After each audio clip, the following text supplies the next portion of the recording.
96.9 WBZH and 101.1 WHSM, Hayward's home for real news and great conversation. Here's your daily news roundup.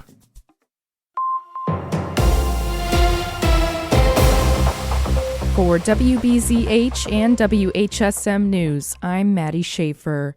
The Wisconsin Department of Natural Resources is encouraging the public to report black bear den locations to help with an ongoing study on black bear reproduction.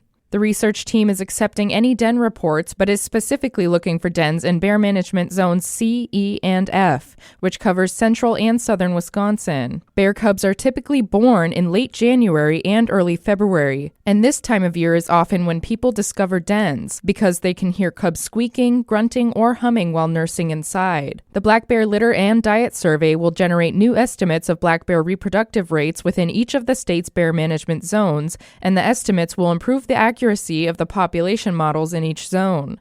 The project was started in 2021 and is now going into its 5th year. The purpose of the project is to place GPS collars on sows, or female bears, and track them over the years. The data will let researchers understand litter frequency and cub survival rates. DNR research scientist Aaron Morrison says public assistance is essential to increasing their sample size. Morrison adds that if someone reports a den that includes a sow, they are invited to come out to the survey. We're very appreciative of the public and their involvement in this project. It wouldn't be a success without them. And so we like to be able to invite them out on those surveys as a way to kind of show them a part of the research that they're involved in. Morrison says that individuals reporting dens should keep track of the GPS coordinate, take photos of the den, and give a description of the site and surrounding area, and make note of any bear activity. To report the activity, visit the DNR's Black Bear Den submission form. The Wisconsin Department of Natural Resources is encouraging Wisconsinites to learn about flood risks across the state and available flood insurance options this week during Flood Insurance Awareness Week. Isabella Nieto has more. Because flooding has historically been the state's most common natural hazard, homeowners should prepare for the spring season and look into flood insurance. Most national flood insurance program policies include a standard 30-day waiting period before coverage begins. You can contact your local zoning administrator or search their address on FEMA's MAP Service Center to learn about flood risk in your area. Additional resources on flood insurance and flood risk mitigation are available on the Wisconsin Office of the Commissioner of Insurance's Flood Insurance and Disasters webpages. I'm Isabella Nieto. Democratic state lawmakers are proposing a constitutional amendment to solidify the right to privacy for Wisconsin residents. If adopted, the amendment to the state constitution would shift the legal burden of proof in privacy violation cases from the individual to the government. Under that adjustment, government agencies would be responsible for justifying how it had the authority to violate an individual's privacy rights, rather than the individual being required to prove that a government agency violated those privacy rights. Democratic state lawmakers have also introduced separate legislation that would allow residents to file a lawsuit over privacy violations in state court, regardless of whether the subject of that lawsuit is a state or federal government agency. That proposed bill is currently being reviewed in committee. Democratic state lawmakers are hoping the proposed constitutional amendment will gain bipartisan support. It must pass in both the state assembly and Senate in 2 consecutive sessions before it appears on a statewide ballot for voters to approve. The Wisconsin Department of Health Services confirmed the state's 2nd case of measles this year. A UW-Madison student who lives off campus is receiving care. The case is unrelated to a case earlier this year in Waukesha County. However, in both cases, they were exposed during international travel. Measles is highly contagious. Symptoms appear 1.5 to 3 weeks after exposure. The Department of Health Services says more measles cases are occurring due to reduced vaccination rates. A Wisconsin congressman is proposing a package of election bills that would change how votes are cast and counted nationwide. Congressman Brian Stiles' plan would require absentee ballots to arrive by Election Day, photo IDs to vote, and proof of citizenship for registration. It would also ban ranked choice voting and ballot harvesting. Stiles says the goal is to boost confidence in elections and make them easy to vote but hard to cheat. Democrats have not yet responded to the proposal. It's Career and Technical Education, or CTE, Month in Wisconsin. And the Wisconsin Department of Workforce Development and the Wisconsin Department of Financial Institutions are celebrating the role career and technical education plays in preparing students for success. CTE helps improve academic performance, increases graduation rates, and provides students with the skills and real-world experiences needed to succeed in post-secondary education and high-demand careers. CTE programs across the state collaborate with business and industry partners to meet evolving workforce needs, support local economic growth, and prepare students for career fields expected to grow in the coming years. The Hayward High School offers CTE programs and provides students with specific technical skills, soft skills, and workplace readiness skills. For WBZH and WHSM News, I'm Maddie Schaefer. For Civic Media News, I'm Lisa Hale. Governor Tony Evers held a press conference Tuesday morning to call lawmakers into a special session. The governor wants the legislature to pass a constitutional amendment banning partisan gerrymandering in future redistricting efforts. In his State of the State address earlier this year, Evers said it's about fair elections that reflect the voters and not politics. I know people here disagree sometimes a lot.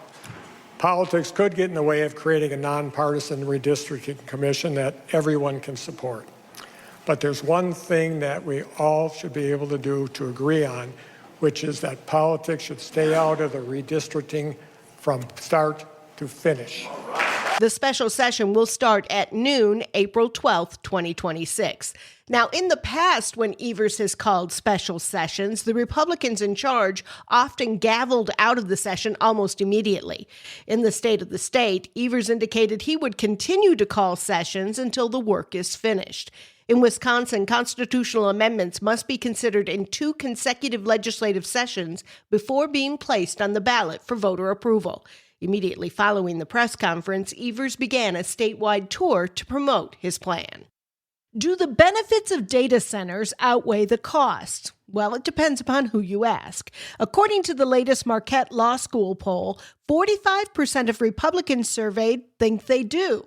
Only 24% of independents and 15% of Democrats see the benefits coming out on top. Poll director Charles Franklin, when presenting the poll data last week. They are data centers. Yep. Where do we stand? We don't like them. And we don't like them compared to where we were in October.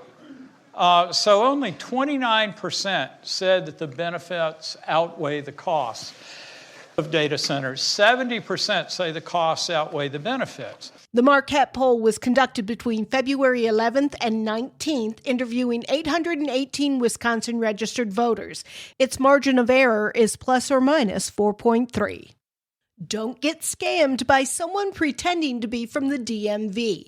Civic Media's Maddie Schaefer has more. This week is National Consumer Protection Week, and the Wisconsin Department of Transportation Division of Motor Vehicles is warning residents about a rise in scams. Over the past year, DMV officials say scammers posing as the agency have sent text messages urging people to click fraudulent links or pay fake fees. The Wisconsin Department of Transportation Division of Motor Vehicles says Wisconsin has no toll roads and will never send urgent demands for money by text. Officials encourage residents to learn how to spot scams and to sign up for the DMV's Notify program, which alerts customers to changes on their account, like a replacement license or address update. More than 1 million people have already enrolled. The agency has also added new identity verification tools to reduce fraud. Consumers can find tips and report scams at wisconsindmv.gov/scams. For Civic Media News, I'm Maddie Schaefer. This year, Wisconsin's Supreme Court race features vastly different candidates competing for a seat on the state's highest bench. The Dairyland Patriot is reporting that conservative Maria Lazar and liberal Chris Taylor have raised considerably less money than the $98 million spent in last year's race between Susan Crawford and Brad Schimmel. So far, only $4 million has been raised between the Lazar and Taylor campaigns through February of 2026. Part of the reason may be that no matter who wins this election, the judicial balance will remain in the hands of the liberal majority. A victory by Taylor would ensure a liberal majority through at least 2030. The newly elected justice will replace conservative Rebecca Bradley, who decided not to run for another 10-year term. Some of the major issues expected to be before the new justice include abortion rights, voting rights, education funding, labor rights, and redistricting. Read more on the Supreme Court candidates Maria Lazar and Chris Taylor and their stances on several issues at thedairylandpatriot.com. Wisconsin voters will get one chance to see the state Supreme Court candidates debate this year. Judges Maria Lazar and Chris Taylor both accepted an invite from WISN TV in Milwaukee for a debate on March 25th at Marquette Law School. Taylor's team said that this is the only debate that she will do. Lazar's team said she agreed to do several others that just didn't work out. The WISN debate will be streamed online and broadcast throughout the state. Online sports betting in Wisconsin is a step closer to being legal. The state assembly passed a bill last week that would allow online sports betting through Wisconsin's tribal casinos. However, Wisconsinites would not be able to use popular platforms such as DraftKings or FanDuel. The measure still needs to be approved by the Senate. It's unclear how many senators will support it. Now, Governor Tony Evers is expected to sign the bill if it reaches his desk. Civic Media News, I'm Lisa Hale. For news anytime, visit our website at civicmedia.us. Senior night for the Badgers. Hi, I'm Mike Clemens with sports. Men's college basketball. The Wisconsin Badgers close out their regular season at the Kohl Center tonight against the Maryland Terrapins, led by former Marquette head coach Buzz Williams. The Badgers' Greg Gard talked about the matchup at practice. I think Buzz has done a really good job. Like all of his teams, they play exceptionally hard. It's a group that has battled. They beat Iowa just a week or so ago. So we know if you play hard, it gives you a great chance to have success. UW Green Bay with a win at home over number 6 ranked Purdue Fort Wayne, 64-56. The Phoenix are headed to the Horizon League tournament for the first time in 6 years. Doug Gottlieb. Overall, really good team win. And we look like a good basketball team. So doesn't mean a ton in terms of the world of things, but if we can play like this defensively, we can beat anybody this league. NBA, the Bucks at Fiserv Forum tonight against the Atlanta Hawks. Milwaukee looking to snap a 3-game losing streak. With sports, I'm Mike Clemens. A little patchy fog or some frost this morning, then partly to mostly cloudy here through the day today. It will be warmer with a high near 50. Tonight, partly cloudy, will drop to 25 for a low tomorrow. Partly to mostly cloudy with a high in the mid to upper 40s. I'm meteorologist Sean Cable. That's your Hayward News Roundup from WBZH and WHSM. Find more news anytime at wbzh.fm/news. Subscribe to this podcast on Spotify, Apple, or wherever you find your podcasts.